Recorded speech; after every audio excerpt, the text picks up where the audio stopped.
오늘 우리에게 주신 하나님 말씀은 빌립보서 1장 10절에서 11절 말씀입니다. 제목은 최선의 것을 분별하는 능력이라는 제목입니다.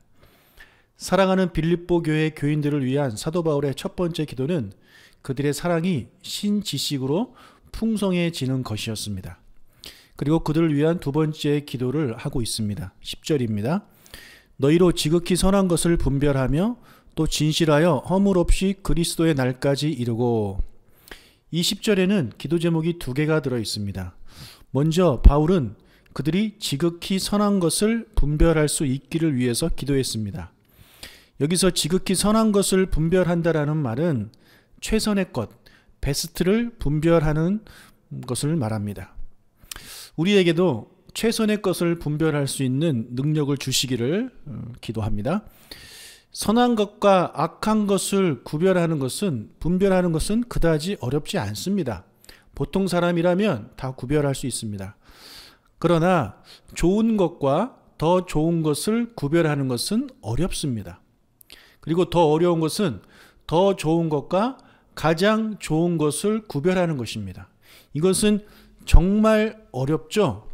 그래서 가장 좋은 것을 구별할 수 있는 능력을 가지게 되면 당연히 탁월한 선택을 하게 될 것이고 그의 인생은 탁월한 인생을 살게 될 것입니다. 우리의 삶에는 수많은 선택지가 주어집니다. 어느 학교에 갈 것인가? 누구와 결혼을 할 것인가? 어느 직업을 가질 것인가? 어느 교회에 출석할 것인가? 이런 수많은 선택지가 있고 이 외에도 정말 많은 선택지들이 있죠. 이렇게 수많은 선택의 기로에서 최선의 것을 선택할 수 있는 저와 여러분이 되시기를 주의 이름으로 축복합니다. 자, 그런데 안타깝게도 사람들은 어리석어서 최고의 것이 아닌 오히려 최악의 선택을 하는 경우가 많습니다. 그것이 훨씬 더 많은 것 같습니다. 최악의 선택을 하게 되면 그의 인생은 그때부터 어려워지게 되는 것이죠. 인류 최초의 아담이었던 아담과 하와, 그들이 한 선택은 최선이 아닌 최악의 선택이었습니다. 바로 선악과를 먹는 선택을 하게 되죠. 그 결과 그들은 이제 타락하게 되었고 그들로 인해서 모든 인류가 죄인이 되고 말았습니다. 그리고 창세기를 조금 더 읽어보면 아브라함이 나오고 아브라함의 조카 롯이 나옵니다. 이 아브라함의 조카 롯도 최악의 선택을 한 사람입니다. 아브라함과 롯이 이제 나누어지게 될 때에 이 롯은 소돔과 고모라 땅을 선택합니다. 그가 소돔과 고모라 땅을 선택한 이유는 그 땅이 물이 넉넉하고 여호와의 동산 같고 애굽 땅 같아서라고 성경은 기록하고 있습니다.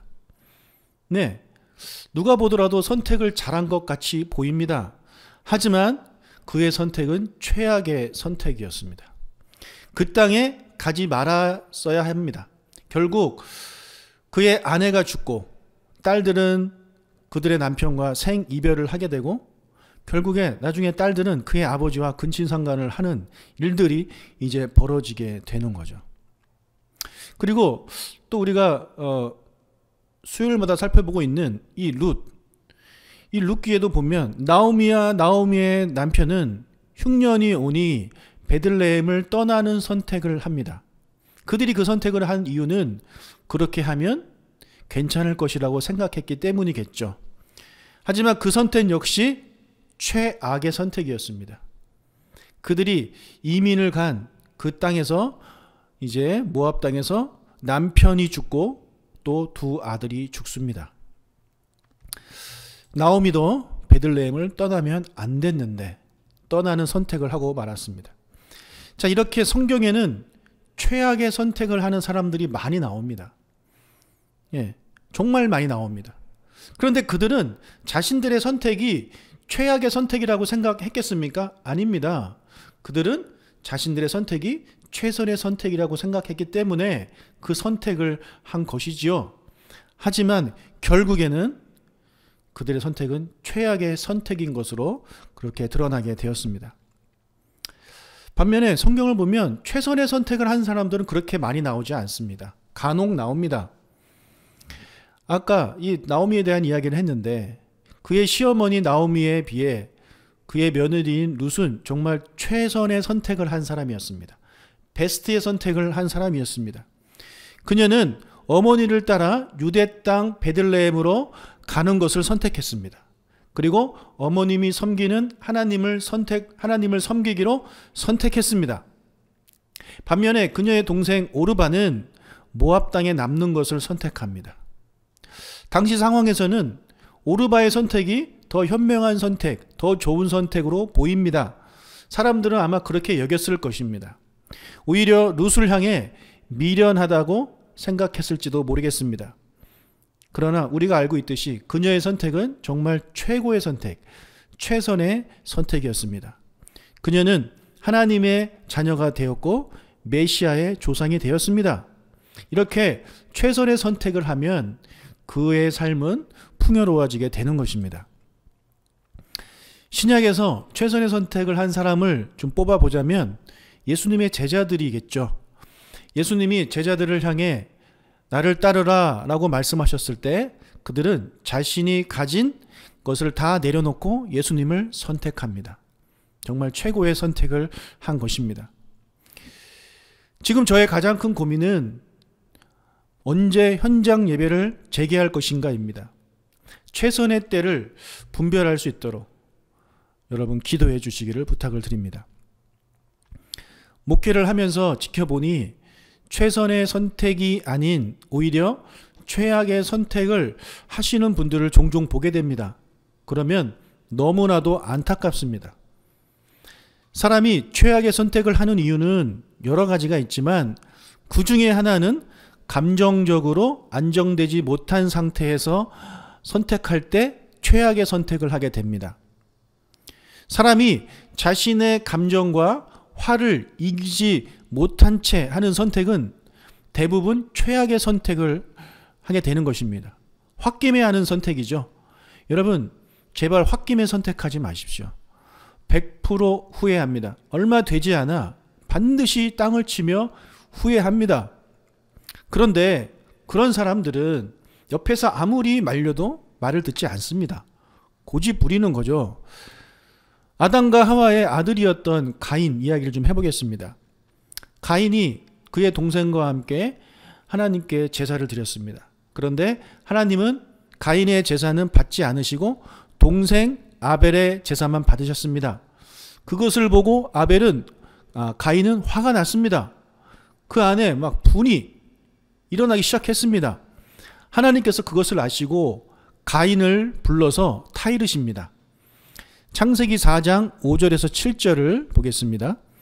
가인과 그의 재물은 받지 아니하신지라 가인이 몹시 분하여 안색이 변하니 여호와께서 가인에게 이르시되 네가 분하여 함은 어찌 됨이며 안색이 변함은 어찌 됨이냐 네가 선을 행하면 어찌 낫을 들지 못하겠느냐 선을 행하지 아니하면 죄가 문에 엎드려 있느니라 죄가 너를 원하나 너는 죄를 다스릴지니라.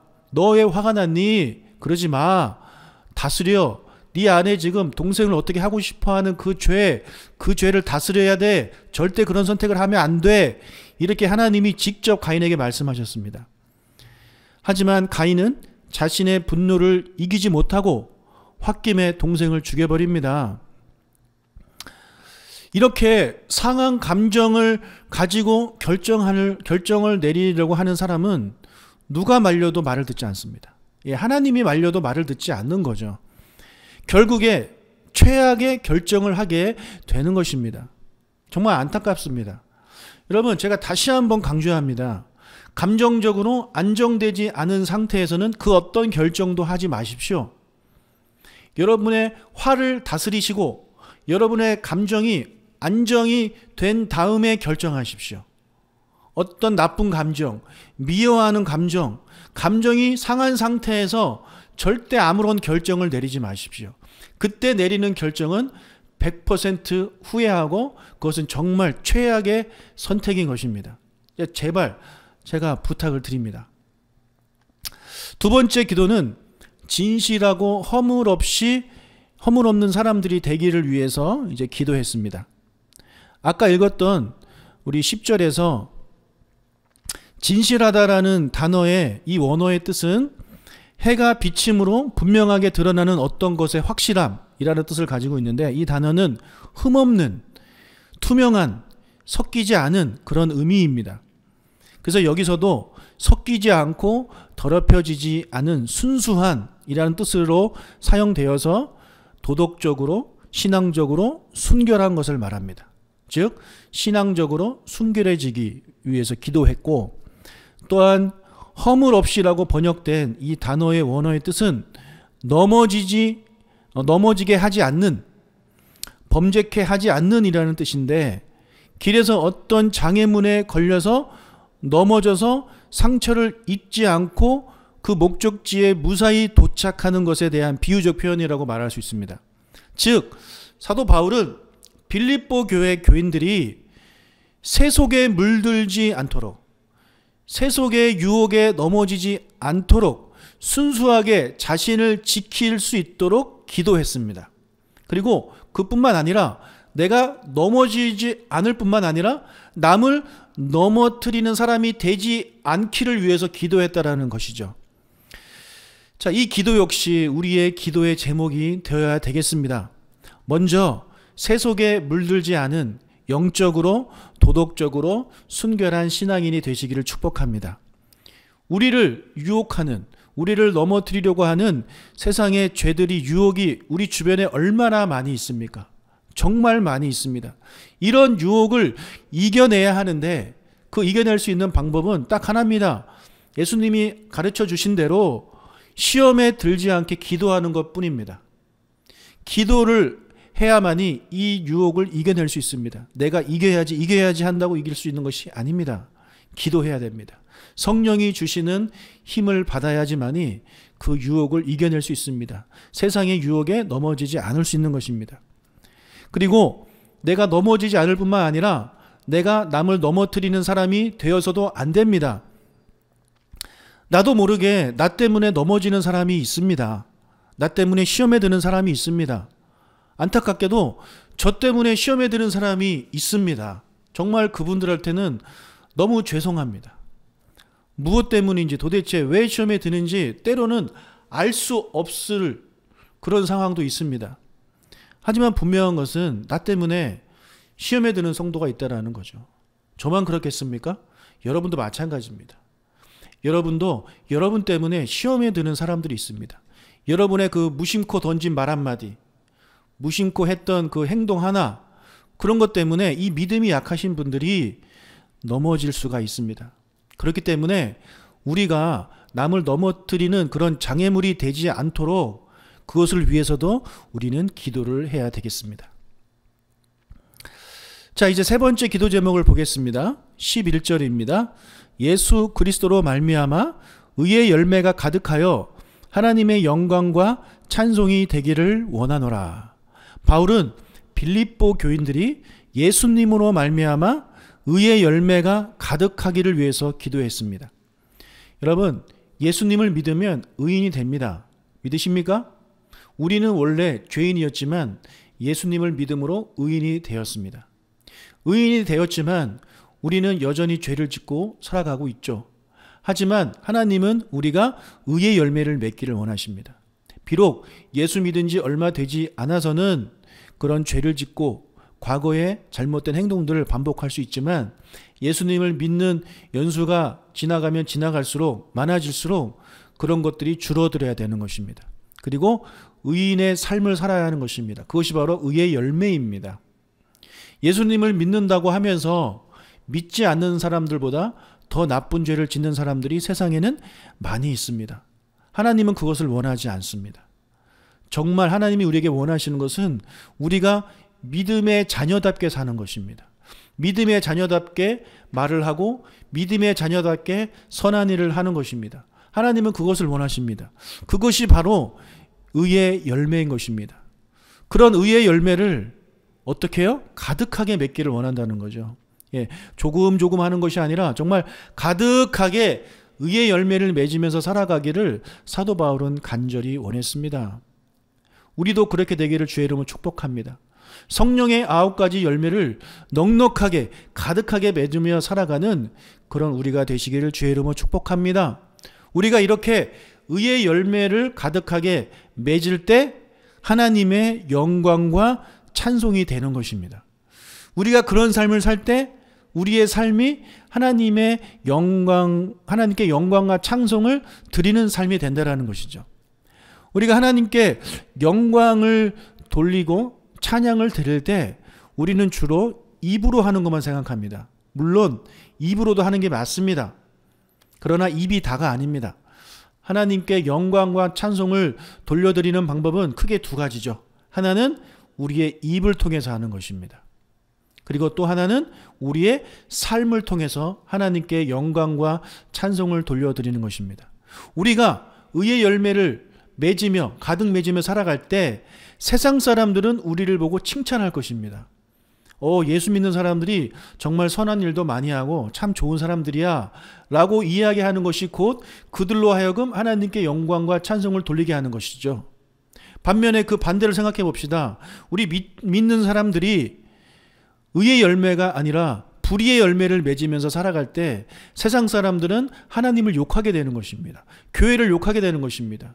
그러면 그것은 하나님께 영광과 찬송을 올려드리는 것이 아니죠. 오히려 그 반대가 되는 것 아니겠습니까? 여러분, 우리는 교회에 모여서 또는 골방에서 하나님을 찬양해야 합니다. 하나님께 영광을 돌려야 합니다. 하지만 그 외의 시간에 교회 밖에서, 집 밖에서, 직장에서 또 사람들과의 그런 만남에서 우리의 삶은 어떻습니까? 우리의 삶이 하나님이 기뻐하시는 그런 삶을 살 때, 선행을 행하며 살아갈 때 그것이 하나님께 영광과 찬송을 돌리는 것임을 잊지 말고 우리가 입으로 할 뿐만 아니라 우리의 삶을 통해서 하나님께 영광과 찬송을 돌려드리는 저와 여러분이 되시기를 주님의 이름으로 축복합니다.